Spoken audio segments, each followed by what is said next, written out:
அன்பான மாணவர்களே, இன்று 23ஆம் பாடமான தரவுகளுக்கு விளக்கம் கூறல் தொடர்பாக கற்க போகின்றோம். முன்பு 22ஆம் பாட வேளையில் நீங்கள் தரவுகளை எவ்வாறு வகை குறித்தல் என்பது தொடர்பாக பார்த்தீர்கள். அதனைத் தொடர்ந்து தரவுகளுக்கு விளக்கம் கூறல் தொடர்பாக இந்த பாட வேளையில் ஆராய போறோம். இந்த தரவுகளுக்கு விளக்கம் கூறல் என்னும் பொழுது இந்த தரவுகளுக்கு எவ்வாறு விளக்கம் அளித்தல் என்பது தொடர்பாக இந்த பாட வேளை முடிவில் நீங்கள் கற்றுக்கொள்ளக்கூடியதாக இருக்கு. இந்த பாட வேளையினூடாக நீங்கள் படவரைவு மூலம் வகை குறித்த தகவல்களை விளக்குவதற்குரிய ஆற்றல்களை பெற்றிருப்பீர்கள். அதே போல அட்டவணை மூலம் வகை குறித்த தகவல்களை விளக்குவதற்குரிய ஆற்றல்களை நீங்கள் பெற்றிருப்பீர்கள். ஆகவே இங்கே தரவுகளுக்கு விளக்கம் கூறுதல் தொடர்பாக நாங்கள் கற்க போகின்றோம். அதை பார்ப்போம். அட்டவணை அல்லது படவரைவு மூலம் வகை குறிக்கப்பட்ட தரவுகளை கொண்டு பல்வேறு தகவல்களை பெற்றுக் கொள்ளலானது தரவுகளுக்கு விளக்கம் கூறல் எனப்படும். அதாவது என்னண்டு, அட்டவணையில் இருக்கலாம் அல்லது படவரைவு மூலம் இருக்கலாம். நாங்க முன்பு 22ஆம் பாட வேளையில் இந்த பாடங்கள் தொடர்பாக படித்திருக்கின்றோம். அட்டவணைப்படுத்தல் வரவு குறி மூலம் அல்லது படவரைவு மூலம் வகை குறிக்கப்பட்ட தரவுகளை கொண்டு பல்வேறு தகவல்களை பெற்றுக் கொள்ளலானது தரவுகளுக்கு விளக்கம் கூறல் எனப்படும். அதை பார்ப்போம். அட்டவணை மூலம் வகை குறிக்கப்பட்ட தரவுகளுக்கு விளக்கம் கூறல் என்று சொன்னால் என்னண்டு, சைக்கிள்களை உற்பத்தி செய்யும் தொழிற்சாலை ஒன்றில் கடந்த வருடத்தில் 6 மாத கால பகுதியினுள் உற்பத்தி செய்யப்பட்ட சைக்கிள்களின் தொடர்பான தகவல்கள் கீழே உள்ள அட்டவணையில் தரப்பட்டு உள்ளன. இந்த அட்டவணையை பார்த்தீங்கன்னு சொன்னால் ஜனவரி மாதம் 12,400 சைக்கிள்கள் உற்பத்தி செய்யப்பட்டிருக்கிறது. பிப்ரவரி மாதம் 13,500 சைக்கிள்கள் உற்பத்தி செய்யப்பட்டு உள்ளது. மார்ச் மாதம் 11,800 சைக்கிள்கள் உற்பத்தி செய்யப்பட்டுள்ளது. ஏப்ரல் மாதம் 14,900 சைக்கிள்களும், மே மாதம் 16,200 சைக்கிள்களும், ஜூன் மாதம் 20,340 சைக்கிள்களும் உற்பத்தி செய்யப்பட்டுள்ளது. இந்த அட்டவணையை கொண்டு நாங்கள் அதனை விளக்கக்கூடியதாக இருக்கு. பாருங்க, ஜனவரி மாதத்தை விட பிப்ரவரி மாதம் என்னவா இருக்க போறது, உற்பத்தி கூடி இருக்கிறது. பிப்ரவரி மாதத்தை விட மார்ச் மாதம் உற்பத்தி குறைந்துள்ளது. மார்ச் மாதத்தை விட உற்பத்தி கூடியுள்ளது. ஏப்ரல் மாதத்தை விட மே மாதம் உற்பத்தி கூடி இருக்கிறது. ஜூன் மாதம் இன்னும் கூடி இருக்கிறது. ஆகவே இதுல இருந்து மார்ச் மாதம் சைக்கிள் உற்பத்தி மிக குறைவாகவும், ஜூன் மாதம் சைக்கிள் உற்பத்தி மிக கூடுதலாக இருந்தன நாங்கள் விளக்கம் கூறக்கூடியதாக இருக்கும். அவை அட்டவணையில் உள்ள தரவுகளை கொண்டு நாங்கள் அதுகளுக்கு விளக்கம் கூறக்கூடியதாக இருக்கும். பாருங்கள், பிப்ரவரி மாதத்தில் உற்பத்தி செய்யப்பட்ட சைக்கிள்களின் எண்ணிக்கையானது ஜனவரி மாதத்தை விட எவ்வளவு அதிகமானது. பிப்ரவரி உற்பத்தி செய்யப்பட்டது ஜனவரி மாதத்தை விட இவ்வளவு கூட என்று சொன்னால் பிப்ரவரி மாதம் உற்பத்தி செய்யப்பட்ட எவ்வளவு, 13,500. 13,500 சைக்கிள்கள். ஜனவரி மாதம் உற்பத்தி செய்யப்பட்டது எவ்வளவு, 12,400 சைக்கிள்கள். பிப்ரவரி மாதத்தை விட ஜனவரி மாதத்தை விட பிப்ரவரி மாதம் எவ்வளவு கூட என்று சொன்னால் 13,500 இருந்து 12,400 என்ன செய்ய வேணும், கழிக்க வேணும். எவ்வளவு, 1,100 சைக்கிள்கள் கூடுதலாக உற்பத்தி செய்யப்பட்டு இருக்கும். அட்டவணையை கொண்டு இதற்கான விடையை நாங்கள் எழுதக்கூடியதாக இருக்கும். அடுத்து 2ஆம் கேள்வி, மே மற்றும் ஜூன் மாதங்களில் உற்பத்தி செய்யப்பட்ட மொத்த சைக்கிள்களின் எண்ணிக்கையை காண்க. மே மாதமும் ஜூன் மாதம் உற்பத்தி செய்யப்பட்ட சைக்கிள் எண்ணிக்கை என்றால் மே மாதம் உற்பத்தி செய்யப்பட்டது எவ்வளவு, 16,700. அதே போல ஜூன் மாதம் உற்பத்தி செய்யப்பட்டது எவ்வளவு, 20,340. மே மற்றும் ஜூன் மாதங்கள் உற்பத்தி செய்யப்பட்ட ரெண்டையும் என்ன செய்ய வேணும், கூட்ட வேணும். 16,700 சக 20,340 கூட்டினீங்கண்டா 0, 4, 7, 3, 10, 6, 1, 7, 2, 3, 3, 37,040 சைக்கிள்கள் உற்பத்தி செய்யப்பட்டு இருக்கும். அடுத்து 3ஆம் வினாவை பாருங்கள். பிப்ரவரி மற்றும் ஜூன் மாதங்களில் உற்பத்தி செய்யப்பட்ட சைக்கிள்களின் எண்ணிக்கைக்கு இடையிலான விகிதத்தை காண்க. அவங்களுக்கு தெரியும், பிப்ரவரி மாதமும் ஜூன் மாதம் என்று சொன்னார். பிப்ரவரி மாதம் எவ்வளவு, 13,500, ஜூன் மாதம் 20,340. ஆகவே விகிதங்களாக எழுதும் பொழுது நீங்க கற்றிருக்கிறீர்கள் விகிதம் என்ற பாடத்தில் எளிய விகிதமாக கொடுக்க வேண்டும் என்று. ஆகவே இங்கே ஒரு பூஜ்ஜியம் இருக்கிறது, இங்கேயும் பூஜ்ஜியம் இருக்கிறது. இல்லை அவை 10ஆல பிரிச்சிங்க என்றால் 1350 என்ன, இங்க 10ஆல பிரிச்சிங்க என்றால் 2034. இதை 9ஆல வகுக்கலாம். அது 9ஆல வகுங்கோ. 9 2 9 45 5 150. இது 9ஆல வகுத்தா 9 2 18 23க்கு 2 18 54க்கு 6. இப்ப 2ஆல பிரிக்கலாம். இது 75. இதை 2ஆல பிரிச்சா 113. 75 113 என எளிய விகிதத்தில் விடையானது கொடுக்கப்பட வேண்டும். அடுத்து 4வது வினா, ஆகக்கூடிய உற்பத்திக்கும் ஆக குறைந்த உற்பத்திக்கும் இடையிலான வித்தியாசத்தை காண்க. அட்டவணையில பாத்தீங்கன்னா ஆகக்கூடிய உற்பத்தி எப்ப நடைபெற்றது? ஜூன் மாதம். ஆக குறைந்த உற்பத்தி எங்க? மார்ச் மாதம். அதுக்கு வித்தியாசம் என்று சொன்னா ஜூன் மாதத்தில் உற்பத்தி செய்யப்பட்டதுல இருந்து மார்ச் மாதத்தில் உற்பத்தி செய்யப்பட்ட சைக்கிள்களை கழிக்க வேண்டும். ஆகக்கூடிய எவ்வளவு? 20,340 இருந்து என்ன குறைந்தது 11,800 கழிக்க வேண்டும். 20,340 இருந்து 11,800 கழிச்சிங்க என்றால் 40. 13 8 போனா 5, 9 1 போனா 8, 8,540 சைக்கிள்கள் உங்களுக்கு உற்பத்தி செய்யப்பட்டதாக இருக்கும். அங்க 5வது வினாவாக மார்ச் மற்றும் ஏப்ரல் மாதங்களில் உற்பத்தி செய்யப்பட்ட சைக்கிள்களின் எண்ணிக்கையை காண்க. அவை மார்ச் மாதம் உற்பத்தி செய்த எவ்வளவு? 11,800. 11,800. அதே போல ஏப்ரல் மாதம் உற்பத்தி செய்யப்பட்டது 14,900. ஆகவே 2 மாதங்களில் உற்பத்தி செய்யப்பட்ட சொன்னா என்ன செய்ய வேணும்? கூட்ட வேணும். 11,800ஓட 14,900 கூட்ட வேணும்.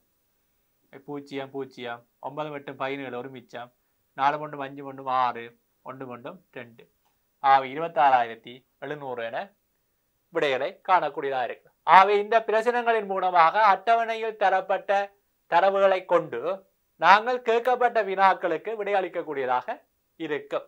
ஆகவே இவ்வாறு கேட்கப்படும் வினாக்களுக்கு விளக்கம் கொடுக்கக்கூடியதாக இருந்தால் இந்த அட்டவணையானது மிக பயன்பாடுள்ளதாக இருக்கின்றது.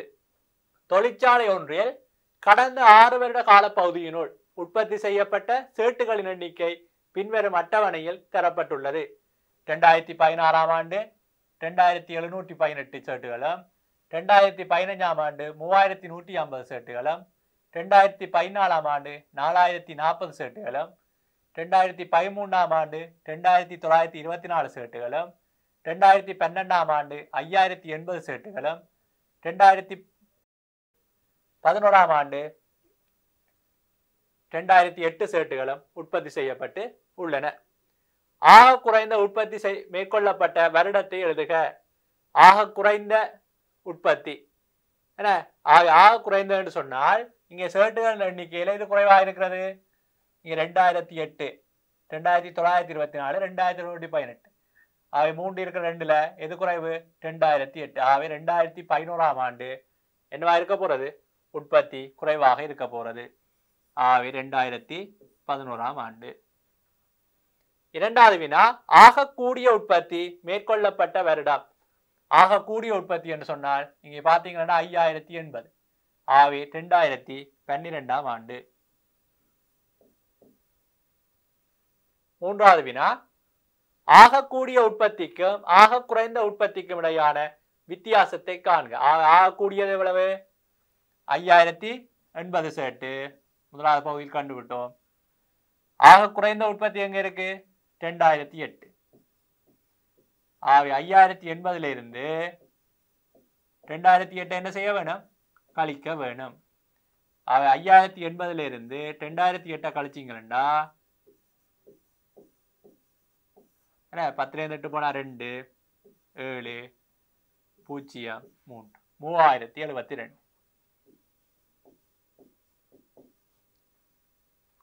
அடுத்து 4வது வினா, 2012ஆம் ஆண்டு மற்றும் 2011ஆம் ஆண்டு ஆகிய 2 வருடங்களினுள் உற்பத்தி செய்யப்பட்ட மொத்த சேட்டுகளின் எண்ணிக்கையை காண்க. அவை 2012ஆம் ஆண்டு வருடத்தில் உற்பத்தி செய்யப்பட்டது எவ்வளவு? 5080. 2011ஆம் ஆண்டு உற்பத்தி செய்யப்பட்டது 2008. அவை 2 வருஷத்திலே உற்பத்தி செய்யப்பட்டன்னு சொன்னால் 5080ஐயும் 2008ஐயும் என்ன செய்ய வேண்டும்? கூட்ட வேண்டும். அவை 8 8 0 7. அவை 7088 ஷர்ட்டுகள் 2 வருடத்திலும் உற்பத்தி செய்யப்பட்டு இருப்பதை காணலாம். அடுத்து 3வது வினாவை பாருங்கள். பொருளாதார மத்திய நிலையம் ஒன்றுக்கு ABCDEF ஆகிய 6 விவசாயிகள் கொண்டு வந்த உருளைக்கிழங்குகளின் அளவு குறித்த தகவல்கள் கீழே உள்ள அட்டவணையில் தரப்பட்டுள்ளது. A என்ற விவசாயி 10,800 உருளைக்கிழங்கையும், B என்பவர் 2,450 உருளைக்கிழங்கையும், C என்பவர் 6,320 உருளைக்கிழங்கையும், D என்பவர் 11,200 உருளைக்கிழங்கையும், E என்பவர் 5,350 உருளைக்கிழங்கையும், F என்பவர் 7,080 உருளைக்கிழங்கையும் உற்பத்தி செய்து இருக்கிறார்கள். மிக கூடுதலான அளவு உருளைக்கிழங்களை கொண்டு வந்த விவசாயி ஆவே இங்கே பார்க்க வேண்டும். 11,200 தான் அதிகமாக இருக்கிறது. ஆவே D என்பவர் என்ற விவசாயி தான் உருளைக்கிழங்கு அதிகமாக கொண்டு வந்திருப்பார். 2வது வினா, மிக குறைந்த அளவு உருளைக்கிழங்குகளை கொண்டு வந்த விவசாயி யார்? மிக குறைந்த அளவு என்று சொன்னால் இங்கே 5000. ஆவே E. ஆவே 5,350 தான் E ஆயிருக்கிறது. ஆவே குறைந்த அளவு கொண்டு வந்தவர் E என நாங்கள் அட்டவணையை கொண்டு விடையை எழுதக்கூடியதாக இருக்கும். அடுத்து பாருங்கள் 3வது பகுதி. A மற்றும் B ஆகிய 2 விவசாயிகளும் கொண்டு வந்த உருளைக்கிழங்குகளின் அளவுகளுக்கு இடையான வித்தியாசத்தை காண்க. அப்ப A கொண்டு வந்த எவ்வளவு? 10,800 கிலோ. அதே போல B கொண்டு வந்த உருளைக்கிழங்கு எவ்வளவு? 8,450. ஆவை அவற்றுக்கிடையான வித்தியாசம் என்று சொன்னா கழிக்க வேணும் கூடினதுல இருந்து. ஆவை 10,800 இருந்து 8,450 கழியுங்க. ஆவை 10,800 இருந்து 8,450 கழிச்சா 0. 10 5 போனா 5, 7 4 போனா 3, 10 8 போனா 2. ஆவை 2,350 காணப்படும்.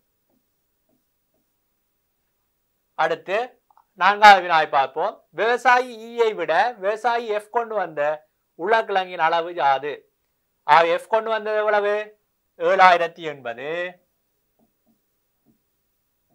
E கொண்டு வந்தது எவ்வளவு? 5,350. எவ்வளவு கூடுதலாக கொண்டு வந்தவர் சொன்னா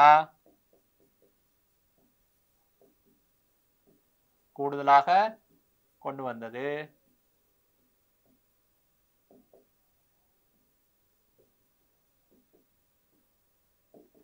7,080 இருந்து 5,350 கழிக்க வேண்டும். அவை கழிச்சிங்கள் என்றால் 0 3 7 1. அவை 1,730 காணப்படும். அவை 1,730 கிலோ உருளைக்கிழங்கு அவர் என்ன சொல்லியிருப்பார்? E விட F கூட கொண்டு வந்திருப்பார். அடுத்த 5வது வினா, ABC ஆகிய மூவரும் கொண்டு வந்த உருளைக்கிழங்குகளின் மொத்த நிறையை காண்க. அவை ABC ஆகிய மூவரும் கொண்டு வந்தன்னு சொன்னால் A கொண்டு வந்தது எவ்வளவு? 10,800 கிலோ. B கொண்டு வந்தது எவ்வளவு? 8,450 கிலோ. C கொண்டு வந்தது எவ்வளவு? 6,320 கிலோ. அவை மூவரும் கொண்டு வந்தன்னு சொன்னா என்ன செய்ய குளத்தையும் கூட்ட வேண்டும். 10,800 சக 8,450 சக 6,320. அதை கூட்டினீங்கள் என்றால் எழுதி கூட்டுங்கள்.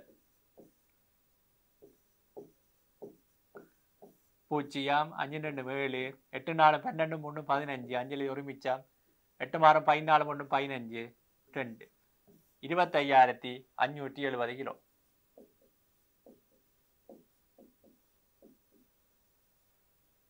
இவ்வாறு நீங்கள் நேரடியாக காணக்கூடியதாக இருக்கும். 4வது வினாவை பாருங்கள். இங்கே அட்டவணையானது இவ்வாறு தரப்படலாம்.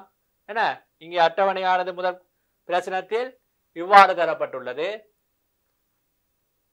இங்கே இவ்வாறு அட்டவணையானது காட்டப்பட்டுள்ளது. 140 மாணவர்கள் விரும்பும் விளையாட்டுகள் பற்றிய விவரம் கீழே தரப்பட்டுள்ளது. மிக கூடுதலான மாணவர்கள் விரும்பும் விளையாட்டு அது விளையாட்டுல பாத்தீங்கன்னா கிரிக்கெட், கால்பந்து, கரப்பந்தாட்டம், பூப்பந்தாட்டம், ஹாக்கி விளையாட்டுகள் பற்றிய விவரங்கள் எத்தனை மாணவர்கள் விளையாடுவார்கள் என தரப்பட்டுள்ளது. அதிலிருந்து மிக கூடுதலான மாணவர்கள் அவங்க 30 மாணவர்கள், 40 மாணவர்கள் கால்பந்து, 25 கரப்பந்து, 25 பூப்பந்து, 20 ஹாக்கி. ஆகவே கால்பந்து விளையாடுறாங்கலாம் கூடுதலான மாணவர்கள். ஆகவே கால்பந்து.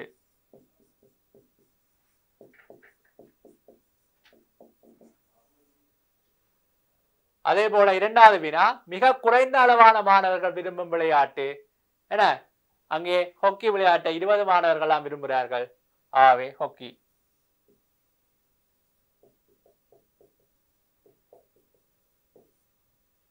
அடுத்து மூன்றாவது வினா, அந்த வினாவின் தொடர்ச்சியாக தரப்பட்டுள்ளது. கிரிக்கெட் மற்றும் ஹாக்கி ஆகிய இரு விளையாட்டுகளையும் விரும்பும் மாணவர்களின் மொத்த எண்ணிக்கை யாது? கிரிக்கெட் விளையாடுறார்கள் எத்தனை பேர்? 30 பேர்.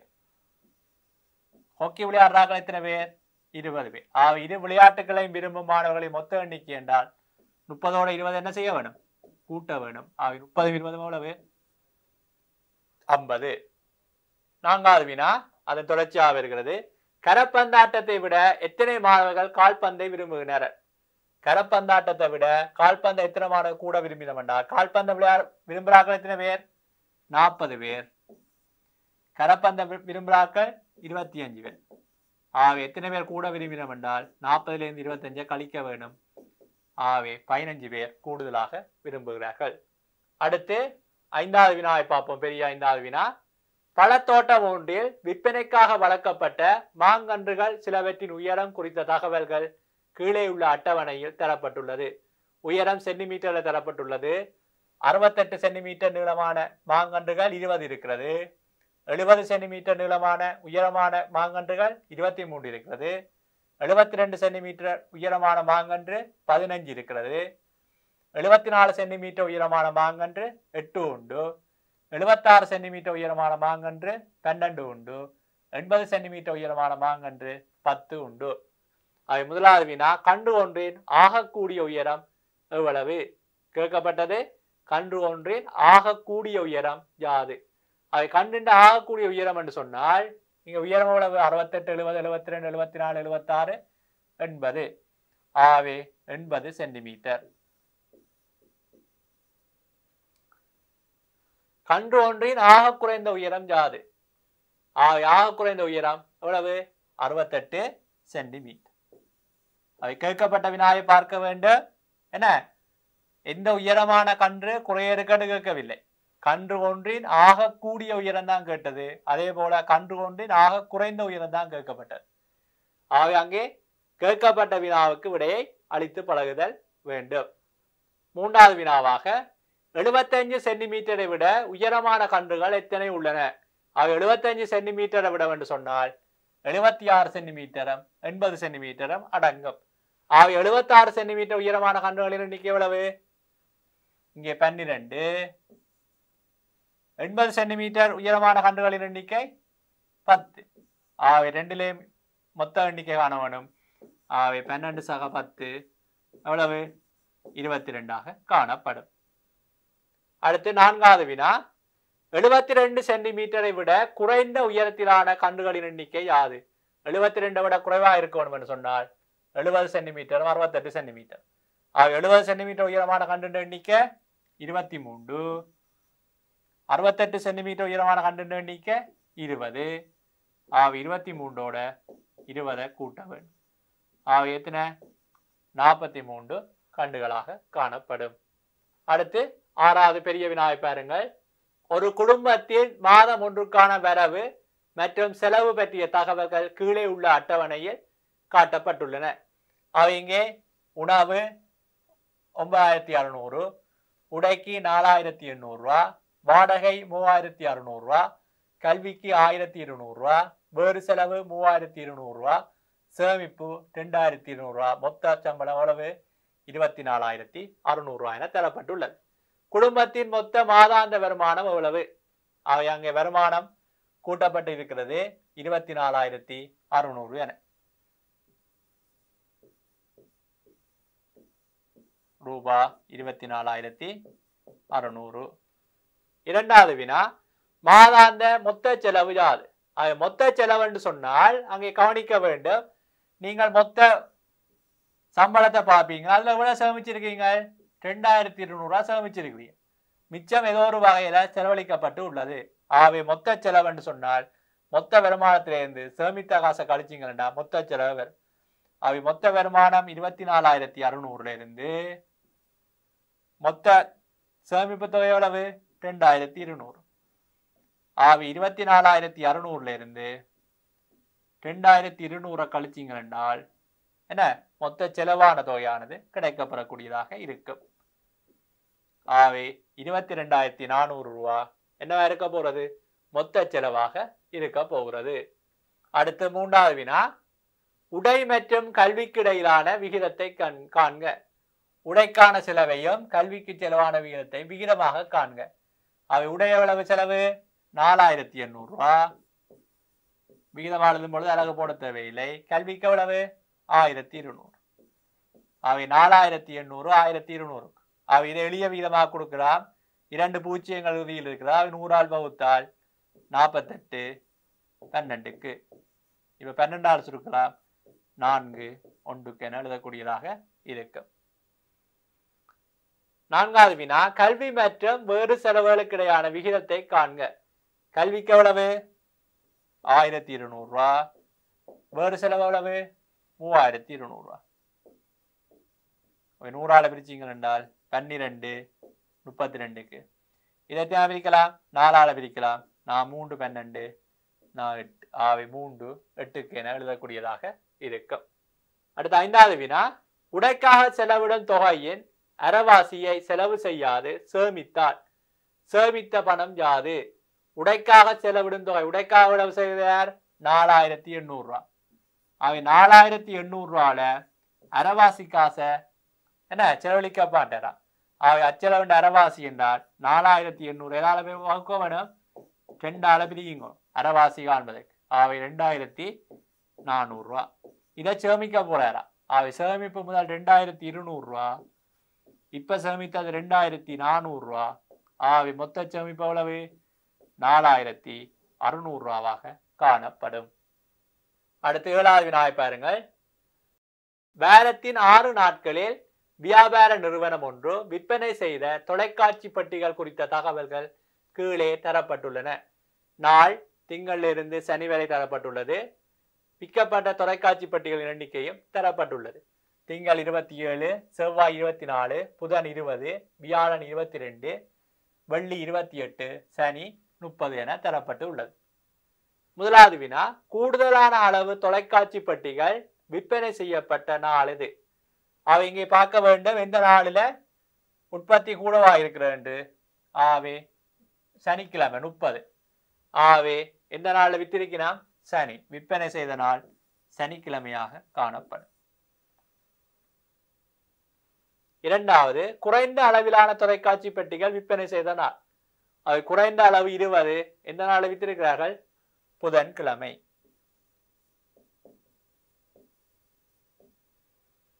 அடுத்து மூன்றாவது வினாவை பாருங்கள். அதன் தொடர்ச்சியாகவே வருகின்றது. புதன் மற்றும் சனிக்கிழமைகளில் விற்பனை செய்யப்பட்ட மொத்த தொலைக்காட்சி பெட்டிகளின் எண்ணிக்கை.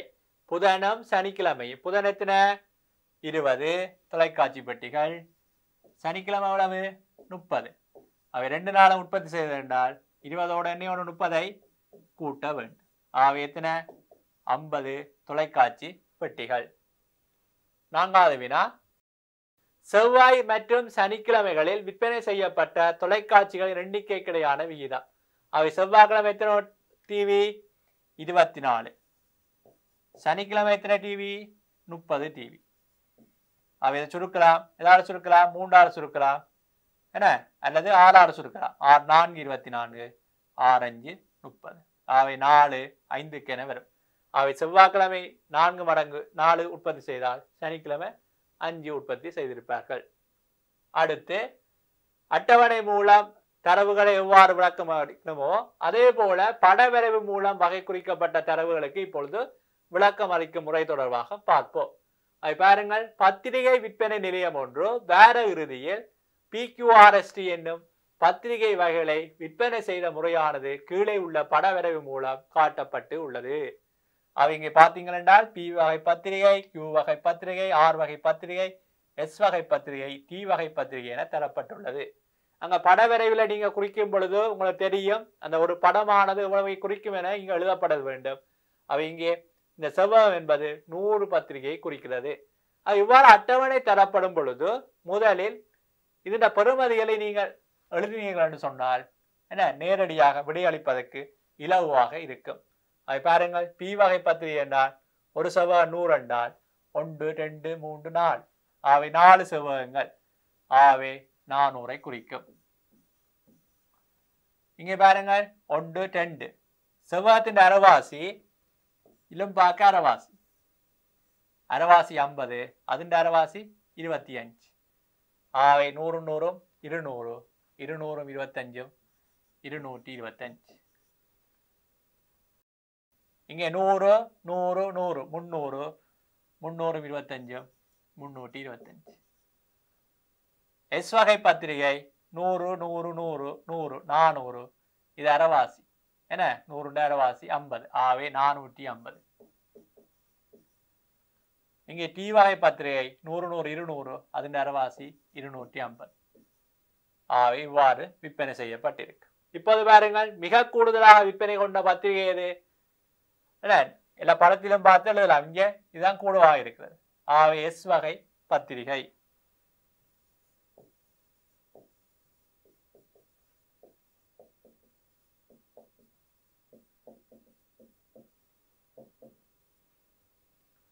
இரண்டாவது வினா, மிக குறைந்த அளவான விற்பனையை கொண்ட பத்திரிகை. மிக குறைந்த அளவு என்று பார்த்தீங்கன்னு சொன்னால் இங்கே 2 இங்கே 2 இருக்கிறது. ஆனா இது அரைவாசி அதன் அரைவாசி இது ஆவை Q வகை பத்திரிகை. அல்லதாங்க எண்ணிக்கையை வச்சுக்கொண்டு நீங்கள் சொல்லக்கூடியதாக இருக்கும்.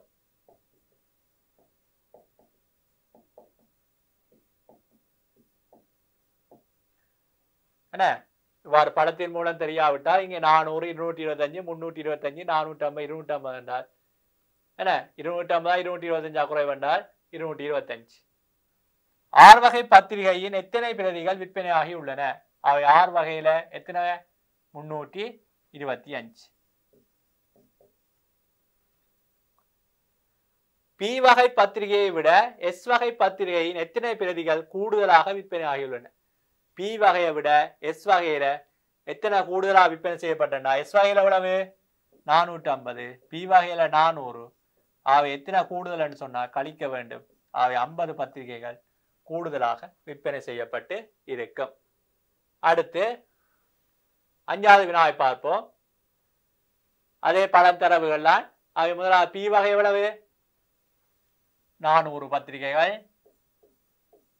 இங்கே 100 100 200 25 225 100 100 100 300 325 450 250. அன்றைய தினம் விற்பனை செய்யப்பட்ட பத்திரிகைகளின் மொத்த எண்ணிக்கை. P வகை பத்திரிகை எவ்வளவு? 400 பத்திரிகைகள். Q வகை பத்திரிகை எவ்வளவு? 225. R வகை பத்திரிகை எவ்வளவு? 325. S வகை பத்திரிகை 450. T வகை பத்திரிகை 250. ஆக மொத்தம் வேண்டா கூட்ட வேண்டும். 5 5 10 5 5 10 12 14 15 ஒரு மிச்சம் 4 2 6 6 3 9 1 10 14 2 16 1650 பத்திரிகைகள் விற்கப்பட்டு இருக்கு. 6வது வினா, ஒரு பத்திரிகை மூலம் விற்பனையாளருக்கு ரூபாய் 12 கிடைக்குமாயின் அவருக்கு கிடைக்கும் மொத்த தொகை. ஆவே மொத்தமாக விற்கப்பட்ட பத்திரிகைகள் 1650. ஒரு பத்திரிகையால கிடைக்கிறது 12 ரூபான்னு சொன்னால் 1650 12 பெருக்கணும். 12 0 0 12 5 60 0 6 மிகுதி 12 6 72 மாறும் 78 7 12 12 மேலும் 19. ஆவே 19,800 ரூபாய் பெருமானமானது கிடைக்கும். அதனைத் தொடர்ந்து 2வது வினாவை பாருங்கள். குறிப்பிட்ட சில வருடங்களில் தொழிற்சாலை ஒன்றில் உற்பத்தி செய்யப்பட்ட சேட்டுகளின் எண்ணிக்கை குறித்த தகவல்கள் உள்ள படவரைவு மூலம் காட்டப்படுகிறது. அவை முன்பு முதலாவது படவரைவை தொடர்ந்து இரண்டாவது படவரைவு கேள்வி இங்கே காட்டப்பட்டுள்ளது. அங்கே 2016, 15, 2014, 13, 12, 2011 ஆண்டுகளில் உற்பத்தி செய்யப்பட்ட சேட்டுகள் தொடர்பான விவரங்கள் காட்டப்பட்டுள்ளது. இங்கே உற்பத்தி செய்யப்பட்ட சேட்டுகளில் ஒரு வட்டமானது எவ்வளத்தை குறிக்கிறதா? 100 குறிக்கிறதா? ஆகவே பாருங்கள் 1, 2, 3, 4 என்று சொன்னால் இங்கே 400 சேட்டுகள் உற்பத்தி செய்யப்பட்டிருக்கு. இங்கே 1, 2, 3, 4 என்றால் 2015 400 சேட்டு. 2014 ஆண்டு இங்கே 5 வட்டங்கள் ஆகவே 500. 2013 ஆண்டு 4 வட்டங்கள் ஆகவே 400. 2012 ஆண்டு 7 வட்டங்கள் ஆகவே 700. 2011 ஆண்டு 4 வட்டங்கள் ஆகவே 400. 2016 ஆண்டில் உற்பத்தி செய்யப்பட்ட சேட்டுகளின் எண்ணிக்கையை காண்க. 2016 ஆண்டு எவ்வளவு? 400 சேட்டு. நேரடியாக விடையை எழுதக்கூடியதாக இருக்கு. என்ன, நீங்கள் இவ்வாறு தனித்தனியாக கணிக்காவிட்டால் ஒவ்வொரு முறையும் நீங்கள் இதை எழுதி கணிக்க வேண்டிய நிலையில் இருப்பீர்கள். அவை பரீட்சைகளின் பொழுது விரைவாக செய்வதற்காக நாங்கள் என்ன இந்த அட்டவணையில் இந்த எண்ணிக்கையை முதல்ல குறிச்சு விட்டோம் என்றால் அதனை கொண்டு விடையை எழுதக்கூடியதாக இருக்கும். 2011 ஆண்டில் உற்பத்தி செய்யப்பட்ட சேட்டுகளின் எண்ணிக்கை 2011 ஆண்டு எவ்வளவு? 400. அது தொடர்பான மூன்றாவது வினா, மிக கூடுதலாக அளவு உற்பத்தி செய்யப்பட்ட வருடம் யாது? மிக கூடுதலான அளவு உற்பத்தி செய்யப்பட்ட வருடம் என்று சொன்னால் இங்க உங்களுக்கு தெரியும் இந்த வட்டம் தான் கூட இருக்கிறது. அவை 2012 ஆண்டு. 2013 ஆண்டில் உற்பத்தி செய்யப்பட்ட சேட்டுகளின் எண்ணிக்கை 2013 ஆண்டு எத்தனை வட்டம்? 4 வட்டம் ஆகவே 400. அதைத் தொடர்ந்து ஐந்தாவது வினாவாக 2015 ஆண்டு மற்றும் 2014 வருடங்களில் உற்பத்தி செய்யப்பட்ட சேட்டுகளின் எண்ணிக்கை 2015 ஆண்டு எவ்வளவு? 400 சேட்டு. 2014 ஆண்டு 500 சேட்டு. அவை ரெண்டுலேயும் உற்பத்தி செய்யப்பட்ட 2015 ஆண்டு 400, 2014 ஆண்டு 500. அவை ரெண்டுலேயும் மொத்தம் கூட்ட வேண்டும். 400ஓட 500 கூட்டினால் 900 ஆகும். ஆறாவது பகுதியாக 2015 ஆண்டு மற்றும் 2012 ஆகிய வருடங்களில் உற்பத்தி செய்யப்பட்ட சேட்டுகளின் எண்ணிக்கைக்கிடையான விகிதத்தை காண்க. 2015, 2012. 2015 ஆண்டு எவ்வளவு? 400 சேட்டு. 2012 ஆண்டு 700 சேட்டு. ஆகவே 400 700 அமையும். இது எளிய விதமாக சுருக்கலாம். 100ஆல பிரிச்சிங்கன்னா 4 7 அமையக்கூடியதாக இருக்கும். அடுத்து வினாவை பார்ப்போம். பழச்சாறு போத்தல்களை உற்பத்தி செய்யும் கம்பெனி ஒன்று கடந்த மாதத்தில் உற்பத்தி செய்த எத்தனை பான போத்தல்கள் என விரைவு காட்டுகின்றது. அவை இங்கே பார்த்தீங்கன்னு சொன்னால் ஒரு பான போத்தலான விடத்தை குறிக்கிறதா? 1000 குறிக்கிறதா? 1000 குறிச்சது என்றால் இங்கே பாருங்கள் இது அரைவாசியா தான் இருக்கிறது. அவை 500. அவை 1 2 3 4 5 6 7. அவை 7000 500 7500. அதே போல இது அரைவாசி 1 2 3 4 5. அவை 5000 5500. இங்கே முழுப்போத்தர்கள் 1 2 3 4 5 6 7. அவை 1000 என்றால் 7 7000. இங்கே 3 அவை 3000. இங்கே 1 2 3 4 5 6 7 8 9. அவை 9000. இங்கே 2 ஆகவே 2000. பாருங்கள் முதலாவது வினா, உற்பத்தி செய்யப்பட்ட தோடம்பழ சுவை போத்தல்களின் எண்ணிக்கையை காண்க. அவை தோடம்பழ சுவை எவ்வளவு? 7500. நேரடியாக விடையை இலகுவாக எழுதக்கூடியதாக இருக்கும். உற்பத்தி செய்யப்பட்ட நெல்லிச்சுவை போத்தல்களின் எண்ணிக்கையை காண்க. அவை நெல்லிச்சுவை எவ்வளவு? 2000. மூன்றாவது, உற்பத்தி செய்யப்பட்ட ஆக கூடுதலான பழச்சாறு வகை யாது? அவை உற்பத்தி செய்யப்பட்ட ஆக கூடுதலான என்று சொன்னால் இங்க 9000. எது? யானை கொய்யா.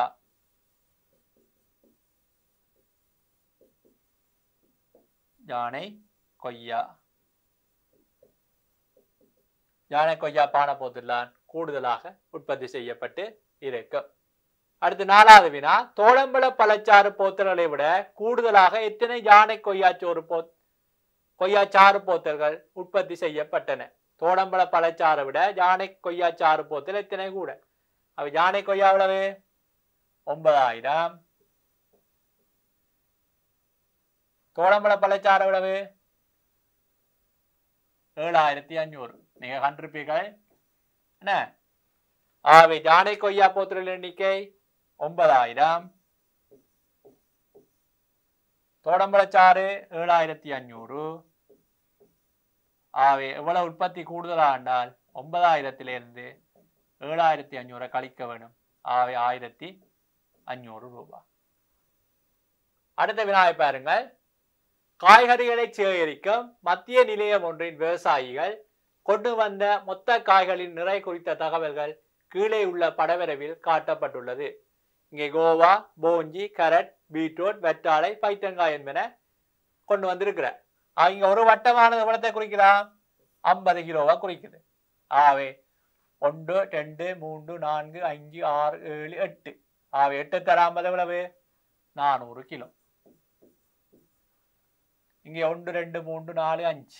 ஆகவே 5 தர 50 250.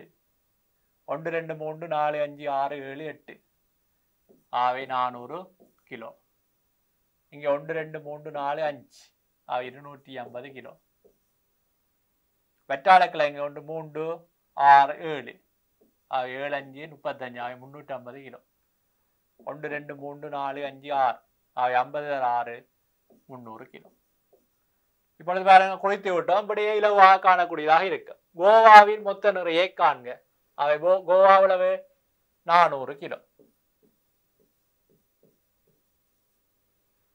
போஞ்சியின் மொத்த நிறையை காண்க. போஞ்சி எவ்வளவு? 250 கிலோ. சமமான நிறைகளை கொண்டு வரப்பட்ட காய்கறி வகைகள் யாவை? சமனான நிறை என்று சொன்னால் இங்கே பாருங்கள், கோவாவும் கரட்டு 400 இருக்கிறது. அவை கோவா கரட்.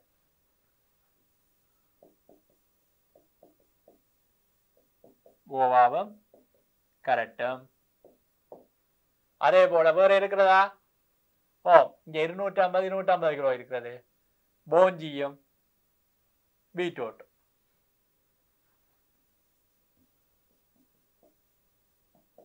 போஞ்சி பீட்ரூட்.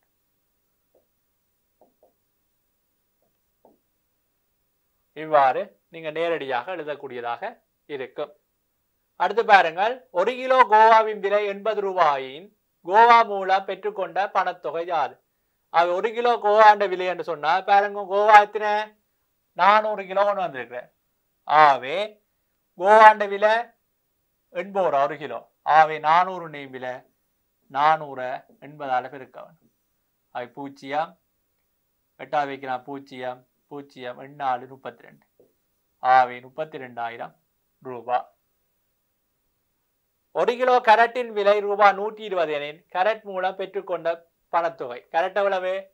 1 2 3 4 5 6 7 8. அவை அதுவும் 400 கிலோ. ஆகவே கரட் மூலம் பெற்றுக்கொண்ட பணத்தொகை என்றால் 1 கிலோ 120 ரூபா. ஆகவே 400 கிலோ எனும் விலை. பூச்சியம் 4 வைக்கலாம். பூச்சியம் 12 48. ஆகவே 48,000 ரூபாய் விடையை எழுதக்கூடியதாக இருக்கும். படவரைவு மூலம் காட்டப்படும் தரவுகளையும் நாங்கள் கேட்கப்படும் வினாக்களுக்கு விடையாக எழுதக்கூடியதாக இருக்கின்றது. அடுத்த வினா, சூப்பர் மார்க்கெட் ஒன்றில் கடந்த மாதத்தில் விற்பனை செய்யப்பட்ட வாசனை சவுக்கார வகைகள் சிலவற்றின் தகவல்கள் கீழே உள்ள படவரைவு மூலம் காட்டப்பட்டுள்ளது. இங்கே ஒரு சவுக்காரமானது என்ன முக்கோண வடிவில் காட்டப்பட்டுள்ளது. முக்கோண வடிவத்தை குறிக்கலாம் 40. இங்க 1 2 3 4 5 முக்கோணிகள் இருக்கிறது.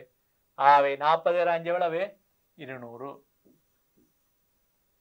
ரோஜா இத வாசனை உடையது 1 2 3 4 5 6 முக்கோணிகள்.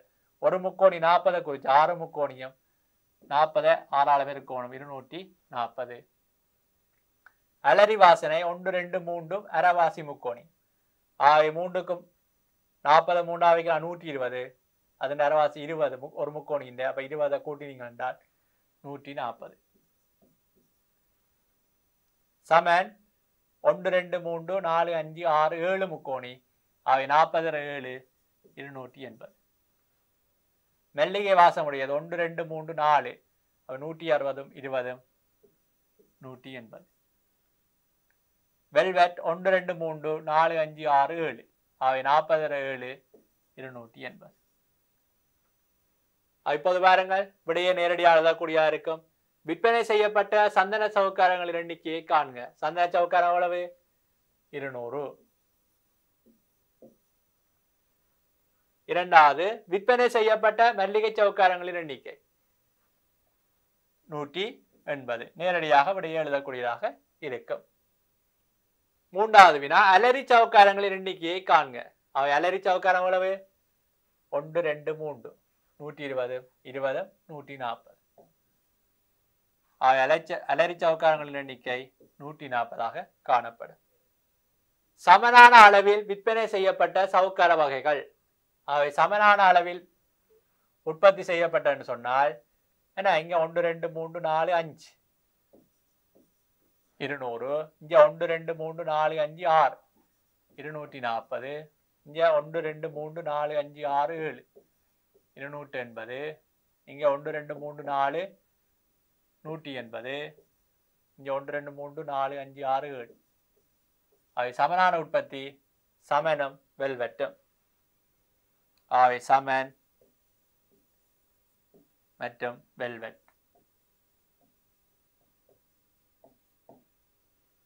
அடுத்த வினாவை பாருங்கள். குறித்த ஒரு பரீட்சையில் சில மாணவர்கள் கணித பாடத்தில் அறிந்த சித்தி தொடர்பான தகவல்கள் கீழே உள்ள படவரைவில் காட்டப்படுகின்றன. அங்கே படவரைவு தரப்பட்டு என்ன அந்த படவரைவில் ஒரு செவ்வகமானது எவ்வளவு குறிக்கும் என தரப்பட்டுள்ளது. ஆனால் இங்கே அங்கே படவரைவுடன் எண்ணிக்கையும் தரப்பட்டுள்ளது. ஆகவே ஒரு செவ்வகம் எவ்வளத்தை குறிக்குது என்று பார்க்க வேண்டும். இங்க பாருங்கள் 1 2 3 4 செவ்வகங்கள் 40 குறிச்சால் ஒரு செவ்வகம் எவ்வளத்தை குறிக்க போறது? 10 குறிக்க போறது. பாருங்கள் 10. இங்கால சரியோண்டு பார்க்க வேண்டும். 10 10 10 10 40. அதன் அரைவாசி 5 ஆகவே 45. இங்கே 5 செவ்வகங்கள் என்ன? அப்ப 10 தர 5 50. இங்கே 6 செவ்வகங்கள் ஆகவே 10 தர 6 60. W 5 செவ்வகம் ஆகவே 50. ஆகவே இந்த செவ்வகம் குறிக்கப்படும் எண்ணிக்கையை காண்க என்றால் எவ்வளவா இருக்க போறது? 10 இருக்க போறது. என்னென்னு வந்தது 10. இங்கே 4 செவ்வகங்கள் ஆகவே 40 குறிக்குதுன்னு சொன்னால் 40 4 பிரிச்சிங்கடா 10. ஆகவே ஒரு செவ்வகம் 10 குறிக்கும். பரீட்சைக்கு தோற்றிய மாணவர்களின் எண்ணிக்கையை காண்க. ஆகவே பரீட்சைக்கு தோற்றிய மாணவர்களின் எண்ணிக்கை என்றால் இவ்வளத்தை கூட்டணும். 5 4 4 8 8 5 13 13 மாறும் 19 19 5 24. ஆகவே 245. அடுத்த மூன்றாவது வினா ஏ மற்றும் பி சித்திகளை பெற்றுக்கொண்ட மாணவரின் எண்ணிக்கை. ஏ சித்தி எவ்வளவு? 40 பேர். பி சித்தி எவ்வளவு? 45 பேர். அவை 2 சித்தியையும் பெற்றவர் என்று சொன்னால் 40 45 கூட்டவர் எவ்வளவு? 85. அடுத்த நான்காவது பகுதி அது சித்தியடைந்த மொத்த மாணவர்களின் எண்ணிக்கை யாது? சித்தியடைந்த மொத்த மாணவர்கள் என்று சொன்னால் W எடுத்தாக்கள் எல்லாரும் என்னவா இருக்க போகணும்? ஃபெயில் ஆயிருக்க போயிடும். அவை சித்தியடைந்த மாணவர் எண்ணிக்கை என்றால் ஏ சித்தி பி சித்தி சி சித்தி எஸ் சித்தி பெற்ற மாணவர் எண்ணிக்கையை கூட்ட வேண்டும். அவை 40 சக 45 சக 50 சக 60. W பெற்றவர் அவர் வீக்காக இருப்பார், ஃபெயிலானவராக இருப்பார். அவை அதை கூட்ட தேவையில்லை. அவை 5 4 4 8 8 5 13 13 மாறும் 19. 195 மாணவர்கள் சித்தி பெற்று இருப்பார்கள். அடுத்து பெரிய வினாவை பார்ப்போம். உயர்தர வகுப்பு ஒன்றில் மாணவர்கள் ஒவ்வொரு பாடத்திலும் சித்தியடைந்த முறை கீழே உள்ள படவரைவு மூலம் காட்டப்பட்டுள்ளது. அதை பாருங்கள். இங்கே இணைந்த கணிதம், உயிரியல் விஞ்ஞானம், ரசாயனவியல், பௌதிகவியல், ஆங்கிலம், பொது அறிவு பரீட்சை என்பன வெற்றில் சித்தியடைந்த மாணவர்கள் விவரம் தரப்பட்டுள்ளது. பாருங்கள், ஒரு மாணவரத்தினை குறிக்கிறான் 8. 1 2 3 4 என்றால் இது 32 மாணவரை குறிக்க போகுது. இங்க 1 2 3 எண் 3 24 மாணவர்கள். ரசாயனவியல் 1 2 3 4 5 6 7 8 எண் 8 64 மாணவர்கள். பௌதிகவியல் 3 6 8 64 மாணவர்கள். ஆங்கிலமும் 8 64 இங்க 64. பாருங்கள், முதலாவது வினா, இணைந்த கணிதத்தில் சித்தியடைந்த மாணவர்களின் எண்ணிக்கையை காண்க. இணைந்த கணிதத்தில் சித்தியடைந்த மாணவர்களின் எண்ணிக்கை என்று சொன்னால், இணைந்த கணிதத்தில் எவ்வளவு சித்தியடைந்தவர்கள்? 4 மாணவர்கள். ஆகவே மாணவரின் எண்ணிக்கை எவ்வளவு? 32. இரண்டாவது வினா, உயிரியல் விஞ்ஞானத்தில் சித்தியடைந்த மாணவர்களின் எண்ணிக்கையை காண்க. உயிரியல் விஞ்ஞானத்தில் எத்தனை பேர் சித்தியடைந்தவர்கள்? 3 பேர். ஆகவே 24 பேர். அடுத்து மூன்றாவது, பொது அறிவு பரீட்சையில் சித்தியடைந்த மாணவர்களின் எண்ணிக்கையை காண்க. பொது அறிவு பரீட்சை எவ்வளவு? 3 6 8 64. இது 64.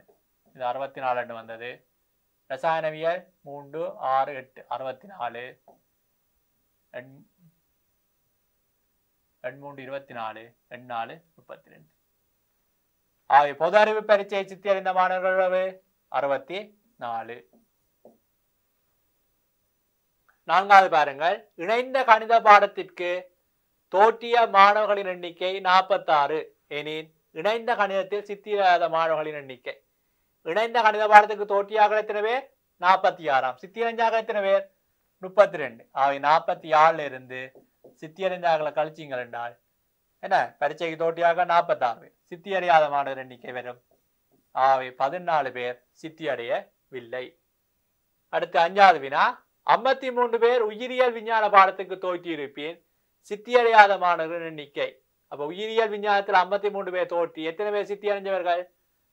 3 மனிதர். அப்ப 24 மாணவர்கள் பாஸ் பண்ணியிருக்கிறார். ஆகவே 53 இருந்து 24 கழிக்க வேண்டும். கழிச்சிங்கள் என்றால் 29 மாணவர்கள் பெயில் பெற்றிருப்பார்கள். அதனைத் தொடர்ந்து அடுத்த பெரிய வினாவை பார்ப்போம். சில மாணவர்கள் பொழுதுபோக்குகள் குறித்த தகவல்கள் கீழே படவரைவு மூலம் காட்டப்பட்டுள்ளது. ஒரு செவ்வகமானது 8 மாணவரை குறிக்கிறது. அதை பார்ப்போம். இங்கே 1 2 3 4 5 அவை எண் 5 40. 40 அரைவாசி இது. அவை எவ்வளவு? 4. அவை 44 மாணவர்கள் என்ன கேட்பினாம்? பாடல் கேட்பினாம். நாடகம் பார்க்கிறார்கள் 1 2 3 4 செவ்வகம். அவை எண் 4 32. இங்கே ஓவியம் வரைதல் 1 2 3 4 செவ்வகத்தோட ஒரு சின்ன செவ்வகம் இருக்கிறது. அது பாருங்கள், இப்படி செவ்வகம் இருந்தா என்ன? 1 இவ்வாறு பிரிக்கப்படுகிறது. ஆகவே அரைவாசி 4 இது 2 2 2 2. ஆகவே இது 2 இருக்கும். அவை 8 என்றால் 2 4 32 2 34. இங்கே அரைவாசி செவ்வகம் அவை 1 2 3 4 5 எண் 5 40 4 44. இங்கே 1 2 3 4 5 அவை எண் 5 40. இங்கே 1 2 3 4 5 6 7 8 அவை எண் 8 64. இவ்வாறு நீங்கள் எழுதிய பின்பு இங்கே வினாக்களுக்கு விடை அளிக்கக்கூடியதாக இருக்கு. பாருங்கள், பாடல் கேட்டலை விரும்பும் மாணவர்கள். பாடல் கேட்டல் எத்தனை பேர்? 44 பேர். நீந்துதலை விரும்பும் மாணவர் எண்ணிக்கை நீந்தாக்கள் எவ்வளவு பேர்? 40 பேர். நேரடியாகவே எழுதக்கூடியதாக இருக்கு. அடுத்த பகுதி, விளையாடுதலை விரும்பும் மாணவர் எண்ணிக்கையானது பாடல் கேட்டலை விரும்பும் மாணவர் எண்ணிக்கை. விளையாடுறாக்கள் எத்தனை பேர்? இங்கே 1 2 3 4 5 6 7 8 64. என்ன? பாடல் கேட்டலை பாடல் கேட்கிறாக்கள் 40 44. எத்தனை மாணவர்கள் அதிகம்? விளையாடுறாக்கள் பாடல் கேட்கிறதை விட விளையாடுறாக்கள் எத்தனை பேர் கூட? அவை விளையாடும் மாணவர் எண்ணிக்கை 64, பாடல் கேட்கிறாக்கள் 44. அவை 64 இருந்து 44 கழிச்சிங்கள் என்றால் எவ்வளவு? 20 பேர் என விடை பெறப்படும். அதனைத் தொடர்ந்து உங்கள் பாட புத்தகத்தில் 23.1 பயிற்சியில் உள்ள வினாக்களை பார்ப்போம். அங்கே 23.1 பயிற்சியில் உள்ள முதலாவது வினாவாக கடந்த 5 ஆண்டுகளில் மாகாண சபை ஒன்றில் பதிவு செய்யப்பட்ட முச்சக்கர வண்டி எண்ணிக்கை பற்றிய தரவுகள் அட்டவணையில் காட்டப்பட்டுள்ளன. 2009ஆம் ஆண்டு எத்தனை முச்சக்கர வண்டிகள், 2010ஆம் ஆண்டு எத்தனை, 2011ஆம் ஆண்டு எத்தனை, 2012ஆம் ஆண்டு எத்தனை, 2013ஆம் ஆண்டு எத்தனை என பதிவு செய்யப்பட்ட முச்சக்கர வண்டிகள் தொடர்பான தரவுகள் தரப்பட்டுள்ளன. அட்டவணைக்கு ஏற்ப பின்வரும் வினாக்களுக்கு விடை தருக. மிக குறைந்த அளவு முச்சக்கர வண்டிகள் பதிவு செய்யப்பட்ட ஆண்டு. மிக குறைந்த என்று சொன்னால் இங்கே 4 இலக்கம், இங்க 3 இலக்கம். 2009ஆம் ஆண்டு.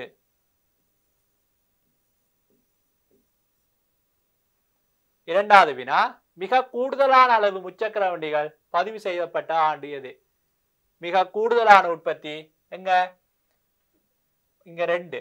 அவை 2240 2013ஆம் ஆண்டு. அவை கேட்கப்பட்டது ஆண்டு தான். அவை அங்கே ஆண்டில் விடை கொடுக்கப்பட வேண்டும். மூன்றாவது வினாவாக 2009ஆம் ஆண்டை விட 2013ஆம் ஆண்டு எத்தனை முச்சக்கர வண்டிகள் கூடுதலாக பதிவு செய்யப்பட்டது? அவை 2009ஆம் ஆண்டு 930, 2013ஆம் ஆண்டு 2240 பதிவு செய்யப்பட்டது. எவ்வளவு கூடுதல் சொன்னால் 2240 930 என்ன செய்ய வேணும்? கழிக்க வேணும். கழிச்சிங்கண்டா 0 1 12 3 1 1310. நான்காவது வினா, பதிவு செய்யப்பட்ட முச்சக்கர வண்டிகளின் எண்ணிக்கை முறையாக அதிகரிக்கும் விதத்தில் அவற்றுக்குரிய ஆண்டுகளை ஒழுங்குபடுத்துக. அவை பதிவு செய்யப்பட்ட முச்சக்கர வண்டிகளின் எண்ணிக்கை முறையாக அதிகரிக்கும் விதத்தில் அவை அதிகரிக்க வேண்டும் என்று சொன்னால் முதலாவது எவ்வளவு? பாருங்கள், இங்கே அதிகரித்துக் கொண்டே போகிறது. பதிவு செய்யப்பட்ட முச்சக்கர வண்டிகளின் எண்ணிக்கை முறையாக அதிகரிக்கும் விதத்தில் அவற்றுக்குரிய ஆண்டுகளை ஒழுங்குபடுத்தி எழுதுக. அவை அதிகரிக்க வேண்டும். இங்கே 930, இங்கே என்ன 1215, ஆகவே 2009, அடுத்தது 2010. ஏன்னா ஒரு வருஷம் அப்படி அதிகரித்து கொண்டு போகிறது. 2011, 2012, 2013. ஆகவே அந்த ஓடலே பதிவுகள் என்ன செய்யப்பட்டது? அதிகரித்து கொண்டு போகின்றது. ஐந்தாவது, மேலே வினா 4இன் விடைக்கேற்ப முச்சக்கரண்டியின் பதிவு பற்றி விசேடமாக என்ன கூறலாம்? இதுல பாருங்க, உற்பத்தி பதிவு செய்யப்பட்ட எண்ணிக்கை என்ன செய்யப்படுகிறது? ஒவ்வொரு வருஷமும் அதிகரித்து கொண்டு போகிறது. ஆகவே பதிவுகளின் எண்ணிக்கை அதிகரித்து கொண்டு செல்கிறது. பதிவுகளின் எண்ணிக்கை ஒவ்வொரு வருடமும் அதிகரித்து கொண்டு செல்லும்.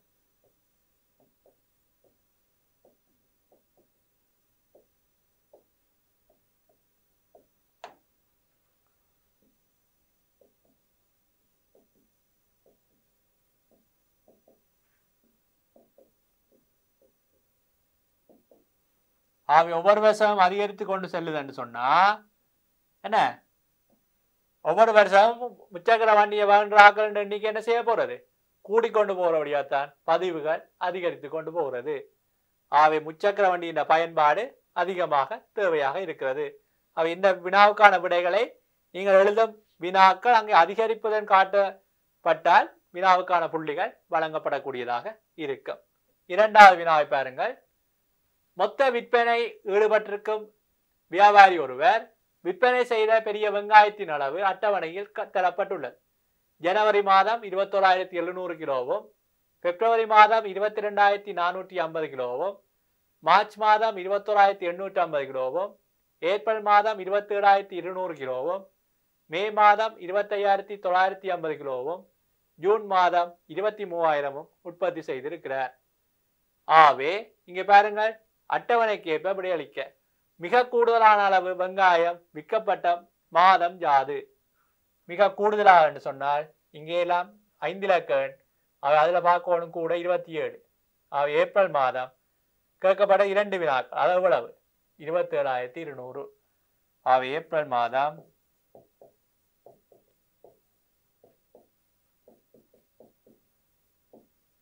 எவ்வளவு விற்பனை செய்திருக்கிறார்? 27,200 அவ்வளவு கிலோ. இரண்டாவது, ஒவ்வொரு மாதமும் 22,000 கிலோவை விட கூடுதலான அளவு வெங்காயத்தை விற்றுள்ளதாக இவ்வியாபாரி கூறுகிறார். இக்கூற்று தொடர்பாக உங்கள் கருத்தை தருக. ஒவ்வொரு மாதமும் 22,000 விட கூடவோ? இங்கே ஜனவரி மாதம் இல்லை, 22,000 விட கூட. மார்ச் மாதம் இல்லை, மற்ற 3 மாதமும் சரியா இருக்கிறது.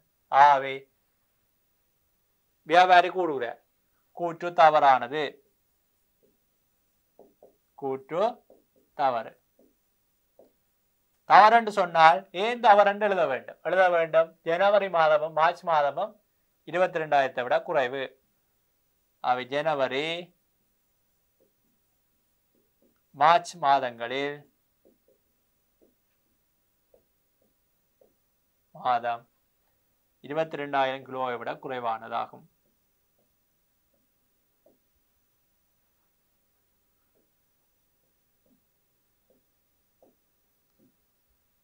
கிலோவை விட குறைவானதாக இருக்கின்றது. அடுத்த மூன்றாவது வினா, மார்ச் மாதத்தை விட ஏப்ரல் மாதத்தில் கூடுதலான விற்பனை செய்த வெங்காயத்தின் அளவு எவ்வளவு? மார்ச் மாதம் 21,850, ஏப்ரல் மாதம் 27,200. 27,200 இருந்து எதை கழிக்கணும்? மார்ச் மாதம் 21,850 கழியுங்க. கழிச்சிங்கடா 0, 10 5 போனா 5, இங்க 1, 11 8 போனா 3, இங்க 6 1 போனா 5. 5,350 கிலோ வெங்காயம் குறைவாக உற்பத்தி செய்திருப்பார். நான்காவது, ஏப்ரல் மே ஆகிய 2 மாதங்களிலும் விற்பனை செய்த வெங்காயத்தின் அளவு 53,000 விட அதிகம் என அங்குள்ள பணியாளர்கள் கூறுகிறார். இக்கூற்று உண்மை என காட்டுக. ஏப்ரல் மே, ஏப்ரல் மாதம் 27,200, மே மாதம் 25,950. கூட்டிங்கடா 5, 9 2 11 ஒரு மிச்சம், 7 5 12 1 13 ஒரு மிச்சம், 2 2 4 1 5. 53,150. 53,150 கிலோ என்ன எதை விட கூட? 53,000 விட கூட.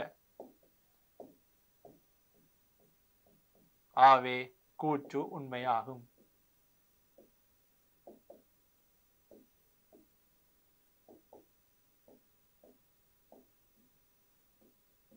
கூற்று உண்மையாகும் என எழுதக்கூடியதாக இருக்கிறது. அடுத்த ஐந்தாவது வினா, ஏப்ரல் மே ஆகிய 2 மாதங்களிலும் விற்பனையில் வளர்ச்சி ஏற்பட்டுள்ளது. இதற்கான காரணம் எதுவாக இருக்கலாம்? ஏப்ரல் மே மாதங்கள விற்பனையில கூடவா இருக்குன்னு சொன்னால் ஏன்? அங்க ஏப்ரலுக்கு புது வருட கொண்டாட்டங்கள், எல்லாரும் என்ன செய்யணும்? வெங்காயம் வாங்கி இருப்பினோம், சரியா? ஆகவே புது வருட கொண்டாட்டங்களை, புது வருட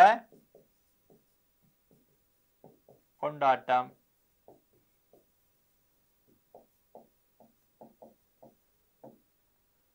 சரியா? புது வருட கொண்டாட்டம். மற்ற ஜனவரி மாதம் உற்பத்தி செய்யப்பட்டிருந்த வெங்காயங்கள் என்ன 3 மாத பயிர்களாக ஏப்ரல் மாதத்தில் விளைச்சல் கூடவாக இருந்திருக்கும், என்ன அறுவடை நிகழ்ந்திருக்கும், சரியா? ஜனவரி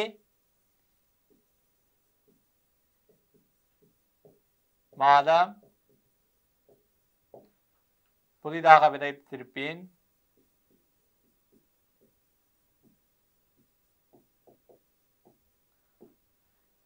ஏப்ரல் மாதம் அறுவடை நிகழக்கூடியதாக இருக்கும்.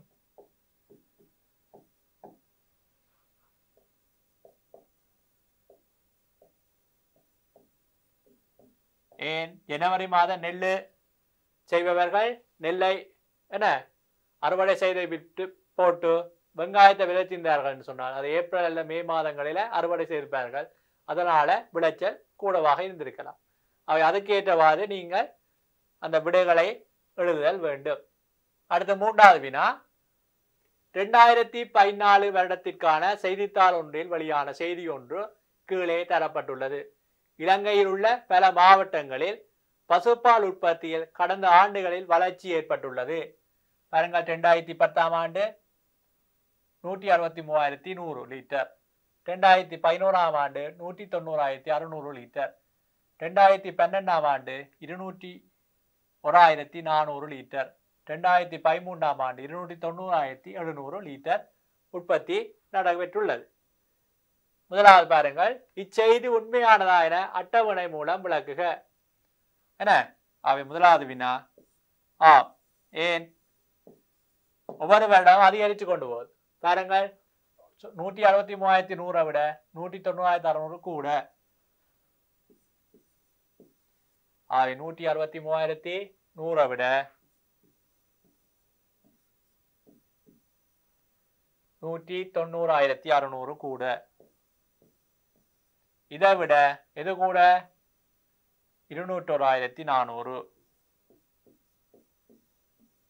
இதை விட எது கூட? 290,700. ஆக உற்பத்தி என்ன செய்யப்பட்டிருக்கிறது? அதிகரிக்கப்பட்டு உள்ளது. இரண்டாவது வினாவுக்கான விடை, 4 ஆண்டுகளிலும் உற்பத்தி செய்யப்பட்ட பாலின் அளவு எத்தனை லிட்டர்? அவை 4 ஆண்டுகளில் உற்பத்தி செய்யப்பட்டன்னு சொன்னா இதை கூட்ட வேண்டும். 0 0 7 7 4 11 11 மேலும் 18 ஒரு மிச்சம் 3 3 4 3 5 9 6 15 15 9 24 2 மிச்சம் 3 4 6 8 845,800 லிட்டர்.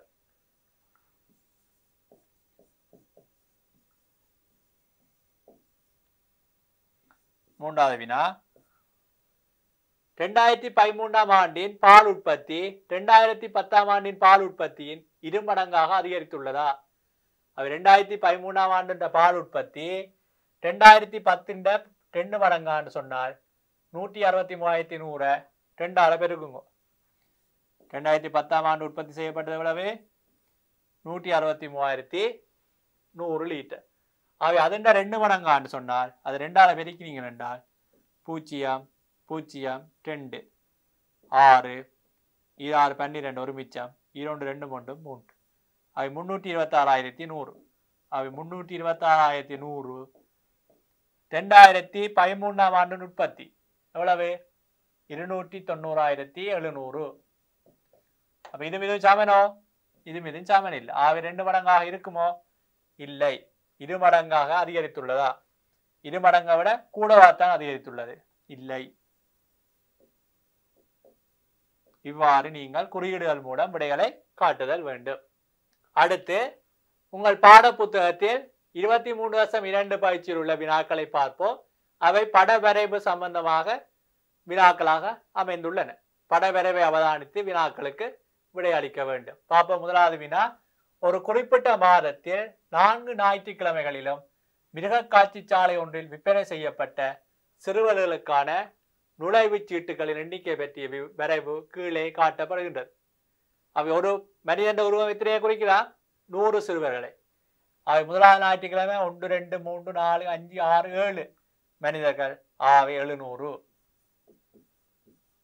இரண்டாவது ஞாயிற்றுக்கிழமை 1 2 3 4 5 இங்கே பாதி மனிதர். அவை 500 அதன் அரைவாசி 50. அவை 550. மூன்றாவது ஞாயிற்றுக்கிழமை 1 2 3 4 5 அவை 500. நாலாவது ஞாயிற்றுக்கிழமை 1 2 3 4 5 6 600 அரைவாசி அவை 650. மிக கூடுதலான அளவு சிறுவர் நுழைவுச் சீட்டுகள் விற்பனையாது எத்தனையாவது ஞாயிற்றுக்கிழமை? கூடுதலான அளவு இப்ப முதலாவது ஞாயிற்றுக்கிழமை.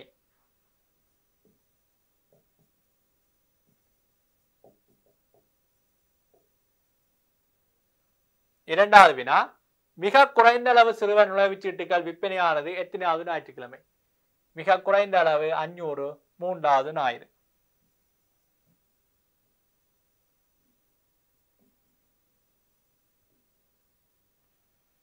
மூன்றாவது வினா, மூன்றாவது ஞாயிற்றுக்கிழமை விற்பனையான சிறுவர் நுழைவுச் சீட்டுகளின் எண்ணிக்கை எவ்வளவு?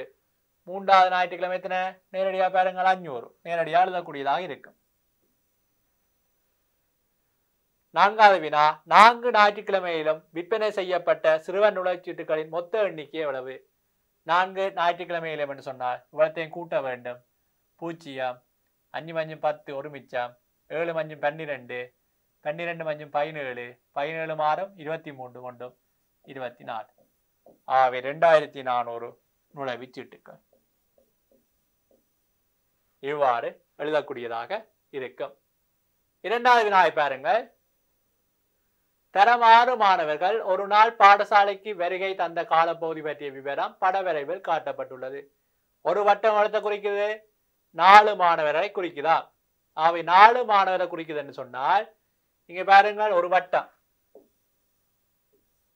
அப்ப முழு வட்டம் 4 என்றால் அரை வட்டம் 2, அவை காவட்டம் 1 1 1 1 ஆயிருக்கு. இங்க பாருங்கள், 7 5 7 10 வரை என்ன ஒரு வட்டமும் காவட்டமும், அவை 4 1 எத்தனை மாணவர்கள்? 5 மாணவர்கள் வருவார். 7 10 7 15 சொன்னா ஒரு வட்டமும் அரை வட்டமும், அவை 4 2 6. 7 4 7 20 மட்டும் என்று சொன்னால் 4 4 4 நாம் 12 12 எவ்வளவு? 14. 7 20 7 25 மட்டும் 2 முழு வட்டங்கள், அவை 8 மாணவர்கள். 7 25 7 30 மட்டும் இங்கே 4 1 5 மாணவர்கள். இப்பொழுது விடையை பார்ப்போம். முதலாவது வினா, முற்பகல் 7 5 முற்பகல் 7 10 வரை உள்ள காலப்பகுதியில் எத்தனை மாணவர்கள் வந்தனர்? 7 5 7 10 வரை எத்தனை மாணவர்கள்? 5 மாணவர்கள்.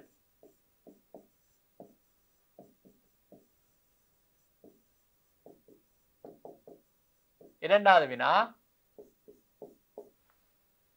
முற்பகல் 7 15 முற்பகல் 7 10 வரையான காலப்பகுதிக்கு வந்த மாணவர்களின் எண்ணிக்கை யாது? 7 15 7 10 மாறி கேட்டிருக்கார்கள். எத்தனை மாணவர்கள்? 6 மாணவர்கள்.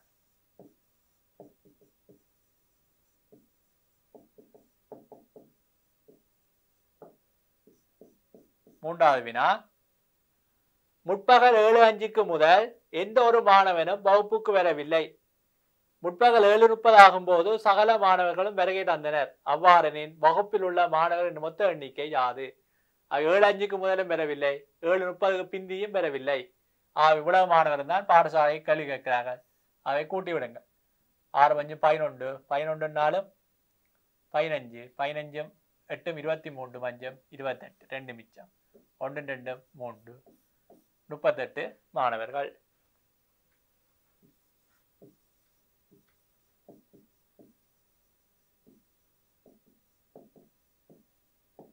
பலவகை தரப்பட்டதற்கு அந்த எண்ணிக்கையை நாங்கள் நேரடியாக எழுதும் பொழுது விடையை இலகுவாக காணக்கூடியதாக இருக்கும். அடுத்து மூன்றாவது வினாவை பாருங்கள். தரம் 6 கல்வி பயிலும் மாணவன் ஒருவன் வாரத்தின் 5 நாட்களிலும் பாடசாலைக்கு சமூகம் அளித்தால் நட்சத்திரம் ஒன்று வழங்கப்படும். முதலாம் தவணையில் 4 மாணவர்கள் பாடசாலைக்கு வருகை தந்தமையால் பெற்ற நட்சத்திரங்களின் எண்ணிக்கை படவரைவில் காட்டப்பட்டுள்ளது. 5 நாட்களுக்கு குறைவாக வருகை தந்தவர்களுக்கு நட்சத்திரங்கள் வழங்கப்பட மாட்டாது. முதலாம் தவணையில் 14 வாரங்கள் பாடசாலை நடைபெற்றது. ஒரு நட்சத்திரம் எத்தனை நாள் குறிக்க போது? 5 நாளும் வந்தா நட்சத்திரம் பெறும். ஆகவே இங்க 1 2 3 4 5 6 7 8 9 10 11 12 13 வாரங்கள் தொடர்ச்சியாக பாடசாலைக்கு வந்திருக்கிறார். ஆகவே 13 எவ்வளவு? 65. நிஷாந்தன் என்பவர் 1 2 3 4 5 6 7 8 9 10 வாரங்கள் பள்ளிக்கத்துக்கு வந்திருக்கிறார் அந்த கிழமை உள்ளா. ஆகவே 50 நாட்கள். அன்வர் 1 2 3 4 5 6 7 8 9 10 11 12 13 14 பாடசாலைக்கு சகல வாரங்களும் அவர் என்ன இருக்கிறார்? வருகை வந்திருக்கிறார். ஆகவே 70. நிவேதா 1 2 3 4 5 6 7 8 9 10 11 12 வாரங்கள் வந்திருக்கிறார். ஆகிய 15 60. முதலாவது வினா, 14 வாரங்களிலும் 5 நாட்களிலும் பாடசாலைக்கு வந்தவர் யார்? 14 வாரங்களில் 5 நாட்களிலும் அவை 14 நாட்களும் வந்தவர் யார்? அன்வர்ரான் பாடசாலைக்கு வந்திருக்கிறார். 5 நாளும் வந்த அந்த வாரத்துல ஸ்டார் வரும். அவை 14 வாரம் தான் பாடசாலையில் தரப்பட்டது. ஆவை அன்வர்ரான் எல்லா நாளும் ஒழுங்கா வந்தவர். இரண்டாவது வினா, நிவேதா முதலாம் தவணையில் 5 நாட்களிலும் பாடசாலைக்கு சமூகம் அளித்த வாரங்கள் எத்தனை? நிவேதா முதலாம் தவணையில் 5 நாட்களிலும் பாடசாலைக்கு சமூகம் அளித்த வாரங்கள் எத்தனை? அவை நிவேதா எத்தனை வாரம்? 1 2 3 4 5 6 7 8 9 10 11 12 வாரங்கள் சமூகம் அளிச்சிருக்கிறார். ஆகவே 12 வாரம். மூன்றாவது வினா, மிக குறைவாக பாடசாலைக்கு சமூகம் அளித்தவர் யார்? மிக குறைவாக சமூகம் அளித்தவர் சொன்னால் என்ன? நிசாந்தன் தான். 50 நாள் பள்ளிக்கு வந்திருக்க. ஆகவே நிசாந்தன்.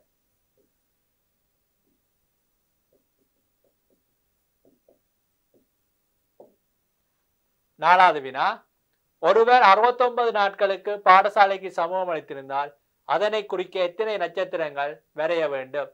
69 நாள் என்று சொன்னால் என்ன பாருங்கள், 5ஆல் வகுத்தீர்கள் என்றால் 13, மிச்சம் 4. ஆகவே 69 நாளுக்கு 5ஆல் வகுங்கள். 5 5, 19க்கு எத்தனை முறை? 3, 15. ஆகவே மிச்சம் 4. ஆகவே 13 நட்சத்திரங்கள் வரைய வேண்டும். எத்தனை நட்சத்திரங்கள் வரைய வேண்டும் என்றால் கேட்கப்பட்டுள்ளது. ஆகவே அரை நட்சத்திரம் முழு நட்சத்திரம் எல்லாம் இல்லை. என்ன? 13 நட்சத்திரங்கள் வரைய வேண்டும். ஏன்? வினாவில் சொல்லப்பட்டுள்ளது 5 நாட்களுக்கும் வரைய தந்தால்தான் எத்தனை நட்சத்திரம்? ஒரு நட்சத்திரம் வழங்கப்படும்.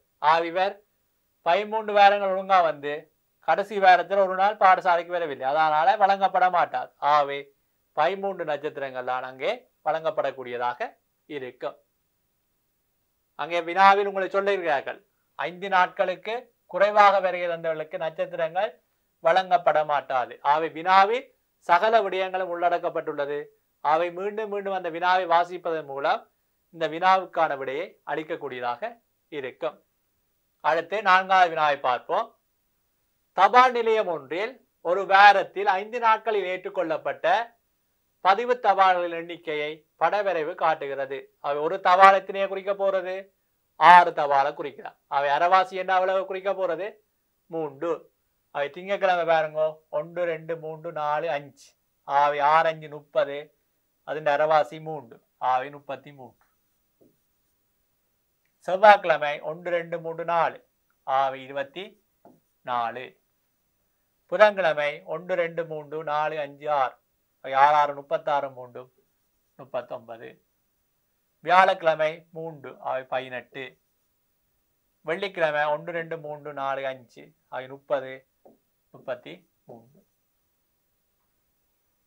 முதலாவது வினா, ஒரு தபாலை பதிவு செய்யும் கட்டணமாக ரூபாய் 30 அறவிடப்பெறுமெனின் திங்கட்கிழமை கிடைத்த பணம்.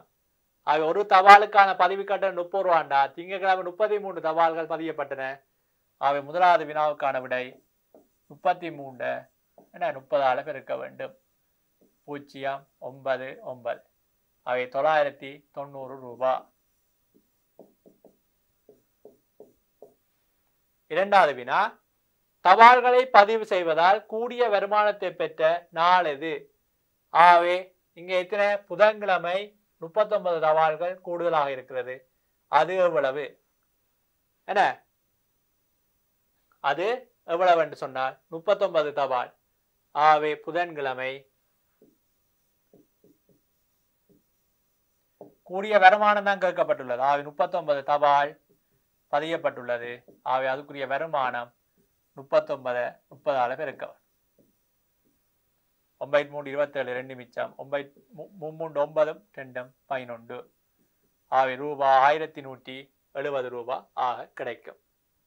மூன்றாவது வினா, 5 நாட்களிலும் தபாலகத்துக்கு இதனால் கிடைக்கும் வருமானம் எவ்வளவு? ஆகவே 5 நாட்களிலும் கிடைக்கும் வருமானம் என்று சொன்னால் இங்கே பாருங்கள் என்ன 5 நாட்களிலும் எவ்வளவு தபாலை பதிவு செய்திருக்கான்னு பார்ப்போம். அவை கூட்டுங்கள்.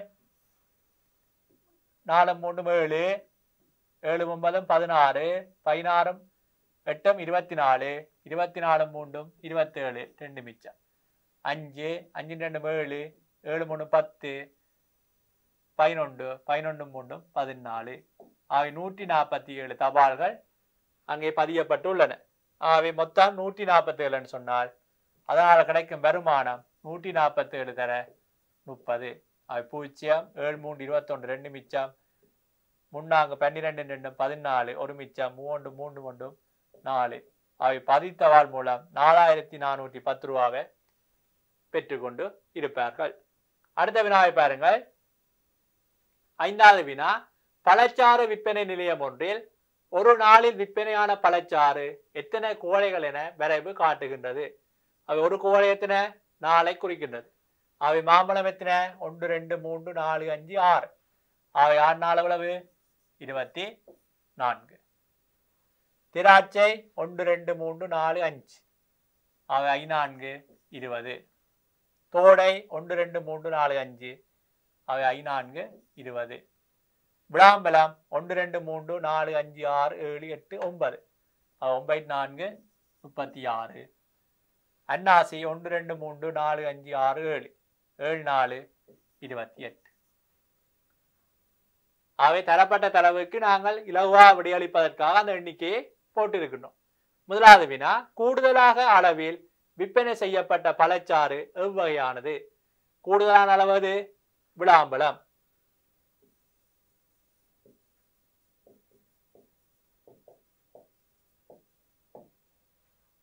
இரண்டாவது, விளாம்பழம் அல்லது அன்னாசி ஒரு குவளை ரூபாய் 40 வீதம் விற்பனை செய்யப்படுகிறது. அன்னாசியை விட விளாம்பழ பழச்சாறு விற்பனையால் கூடுதலாக பெற்ற பணம் எவ்வளவு? அவை அன்னாசியும் விளாம்பழமும் ஒரு குவளை 40 ரூபாய் விற்கணும். ஆகவே அன்னாசியை விட விளாம்பழத்துக்கு சாரால எவ்வளவு பணம் கூட கிடைக்குது? ஆகவே விற்பனை எவ்வளவு கூட வித்திருக்கிறார்? கூடுதலாக விற்கப்பட்டது எவ்வளவு வந்து பார்ப்போம்.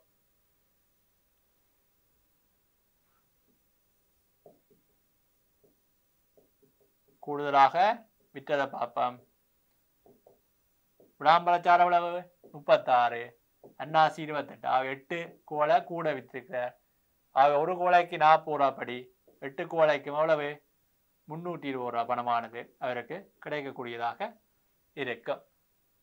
மூன்றாவது வினாவை பார்ப்போம். அன்றைய தினம் ஒவ்வொரு வகையிலும் 40 கோலைகள் வீதம் தயாரிக்கப்பட்டன. நாள் இறுதியில் ஒவ்வொரு வகையிலும் எஞ்சிய பானத்தின் அளவை காண்க. அவற்றை அட்டவணை ஒன்றில் காட்டுக. அவை பாருங்கள். ஒரு கோலை 4 என்று சொன்னால் அங்கே நிரப்பி இருப்பீர்கள். 1 2 3 4 5 6. 6 4 24. இங்கே 1 2 3 4 5 20 5. 20. இங்கே 1 2 3 4 5 6 7 8 9. 9 4 36. 1 2 3 4 5 6 7. 7 4 28. இதுதான் விற்பனை செய்யப்பட்டது. ஆனால் அவர்கள் என்ன செய்திருப்பார்கள்? 40 கோலைக்கு தயாரித்திருக்கிறார்களாம் என்று சொன்னால் இறுதி நாள்ல என்ன எஞ்சிய பானத்தின் நாளின் இறுதியில எஞ்சிய பானத்தின் அளவை காண வேணும். ஆக அதை அட்டவணைப்படுத்த வேண்டும். பாருங்கள். மாம்பழம் எவ்வளவு வர போறது?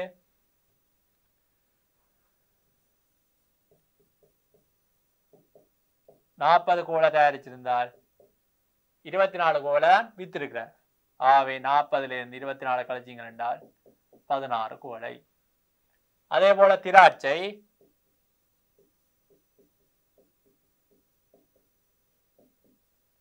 40 கோலையில எவ்வளவு விற்பனை செய்யப்பட்டிருக்கு? 20. ஆகவே 20 மிச்சமா இருக்க போகுது. அதே போல தோடையிலையும் 20 தான் விற்பனை ஆயிருக்கிறது. அப்ப 40ல இருந்து 20 போனா 20. விளாம்பழம்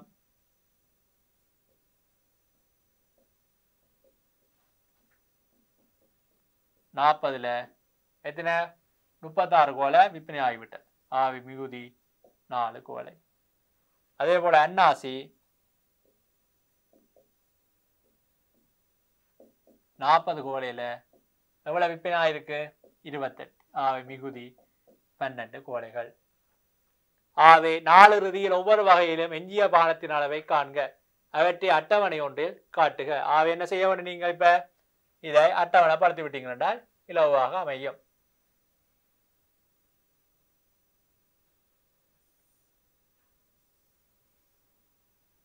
இதை அட்டவணைப்படுத்தி விடுங்க.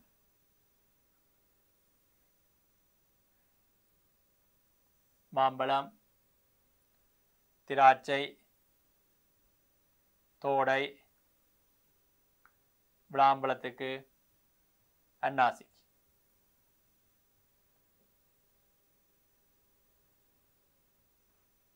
அவை மாம்பழம் எவ்வளவு 16.